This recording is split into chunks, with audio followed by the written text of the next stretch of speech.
Bendiciones. Seguimos compartiendo y analizando el Salmo 69. Pero podemos ir allá a Juan capítulo 2, verso 13 al 17, donde leemos que Jesús expulsó a los vendedores del templo.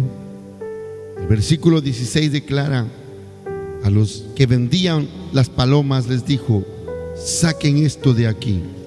¿Cómo se atreven a convertir la casa de mi Padre en un mercado? Los discípulos, conocedores de la Biblia, observaron esta pasión por la casa de Dios. Escucharon que Jesús llamó al templo la casa de mi Padre y recordaron las palabras del Salmo 69:9. Juan 2:17 señala: sus discípulos se acordaron de que está escrito: el celo por tu casa me consumirá. Esas son las palabras del Salmo 69:9. Esto significa que los discípulos interpretaron las palabras y acciones de David como un presagio de las palabras y acciones de Cristo cuando limpió el templo. En Juan 15, 24 al 25 nos muestra que Jesús era odiado por los líderes judíos de la misma manera que David fue odiado por su propio pueblo. Esta vez, el mismo Jesús es el que cita explícitamente el Salmo 69 de parte de la ley de Dios o la instrucción de Dios. Él declaró: si yo no hubiera hecho entre ellos las obras que ningún otro antes ha realizado, no serían culpables de pecado. Pero ahora las han visto y sin embargo a mí y a mi Padre nos han aborrecido. Pero esto sucede para que se cumpla lo que está escrito en la ley de ellos: me odiaron sin motivo. Esta es una cita del Salmo 69:4. Más que los cabellos de mi cabeza son los que me odian sin motivo. Jesús mismo era consciente de la experiencia de David y la consideró como una figura de la suya. Jesús esencialmente está diciendo: el odio hacia David por sus adversarios apunta a mi experiencia y debe cumplirse en mí. Vemos a Jesús en la cruz. En el momento más importante de la historia, Jesús concluyó su vida al cumplir el Salmo 69 de manera explícita.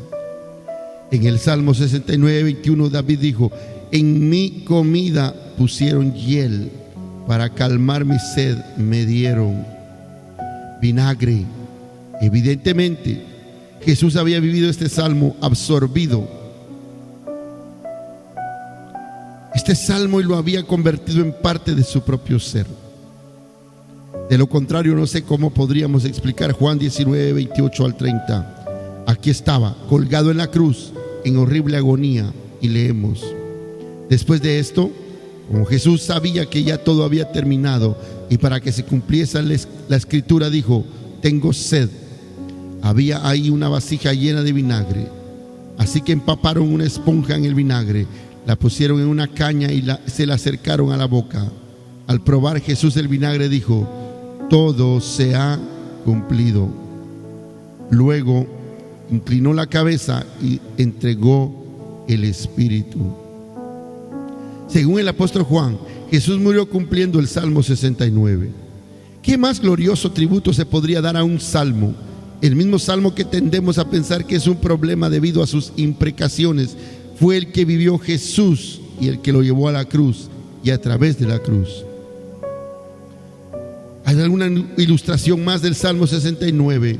Como las palabras de Jesús que provienen de Romanos 15, donde Pablo llama a los cristianos a ser pacientes con los débiles, a negarse a sí mismo y a recibir con humildad a los demás. De manera sorpresiva, Pablo se remonta de nuevo al Salmo 69:9 y señala: porque ni siquiera Cristo se agradó de a sí mismo, sino que, como está escrito, sobre mí han recaído los insultos de sus detractores. Pablo tomó las palabras de David y las consideró cumplidas en Cristo. El enfoque específico es que Cristo soportó los reproches de los hombres voluntariamente. Así que parece que el Salmo 69 tiene dos vertientes en el Nuevo Testamento. Una de ellas es el juicio. Las imprecaciones no son represalias personales pecaminosas, sino una aprobación profética de la justificación, de la justa retribución de Dios por el pecado. La otra vertiente es el sufrimiento del ungido de Dios. Cristo soporta este sufrimiento por amor a Dios. Y el sufrimiento es el medio por el que los adversarios son llevados al arrepentimiento y son salvos, o el medio por el que son confirmados en su dureza y son condenados. ¿Cómo debe afectarnos el Salmo 69? Podemos dar un paso atrás ahora y preguntarnos qué debemos pensar y sentir cuando leemos el Salmo 69. Tenemos tres posibles respuestas a esta pregunta. La primera, aprobar el juicio de Dios. Debemos escuchar la divinamente inspirada voz de David, el ungido del Señor, quien sufrió por la gloria de Dios y expresó deseo y aprobación de que Dios juzgara a los adversarios impenitentes del Señor. David declaró en claro que el juicio de Dios llegaría, que es correcto incluso y deseable, y que debe venir cuando los adversarios estén más allá del arrepentimiento. Se avecina un juicio divino, y ese día los cristianos aprobados aprobarán lo que Dios hará. Esto es, que las imprecaciones de David dejan en claro, esto es algo que debemos pensar y sentir. En segundo lugar, debemos reconocer que la experiencia de David en el Salmo 69 era un presagio del ministerio de Jesús. Lo que David experimentó en este salmo como el ungido del Señor, Jesús lo experimentaría y lo cumpliría en mayor medida. En su propósito, sufrimiento y muerte. El sufrimiento de Jesús sería tanto un sufrimiento de salvación como uno de condenación. Para aquellos que se glorían al aceptar su sufrimiento, serán salvos. Para aquellos que endurezcan por ello su corazón, serán condenados. Finalmente, tenemos un incentivo para perdonar. ¿Qué hay de nosotros? Cuando leemos las palabras del Salmo 69, ¿qué debemos pensar, sentir y hacer de manera personal? Lo más importante es no tomar estas palabras como un permiso para maldecir a nuestros enemigos. De hecho, en la mente de Pablo, el Salmo nos conduce en dirección opuesta. Pablo cita el Salmo en Romanos 15:3 para alentarnos a negarnos a nosotros mismos, en lugar de satisfacer nuestra sed de venganza. Porque ni siquiera Cristo se agradó a sí mismo, sino que, como está escrito, sobre mí han recaído los insultos de tus detractores. En otras palabras, debemos abstenernos y perdonar. Debemos tener un anhelo por perdonar y ser misericordiosos, pero no porque no haya ira, castigo ni juicio en el Salmo 69. Es precisamente porque hay juicio que no es asunto nuestro ejecutarlo, puesto que es Dios quien juzga. Ya que es correcto que lo haga, podemos seguir a Jesús en el sufrimiento por el bien de aquellos que nos han perjudicado. No os venguéis vosotros mismos, amados míos, sino dejad lugar a la ira de Dios, porque está escrito: mía es la venganza, yo pagaré, dice el Señor.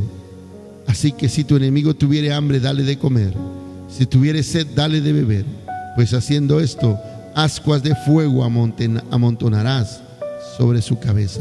Romanos 12, 19 y 20.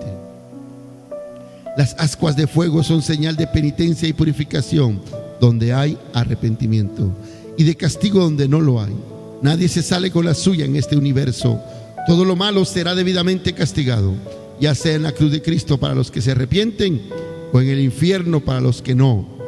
Mía es la venganza, dice el Señor. Dios decidirá y nosotros estaremos de acuerdo, pero hasta ese día de juicio seguimos las palabras del Rey ungido: amen a sus enemigos, hagan bien a quienes los odian, bendigan a quienes los maldicen, oren por quienes los maltratan, y serán hijos del Altísimo. Lucas 6, 27 al 29. Bendecido día viernes para todos.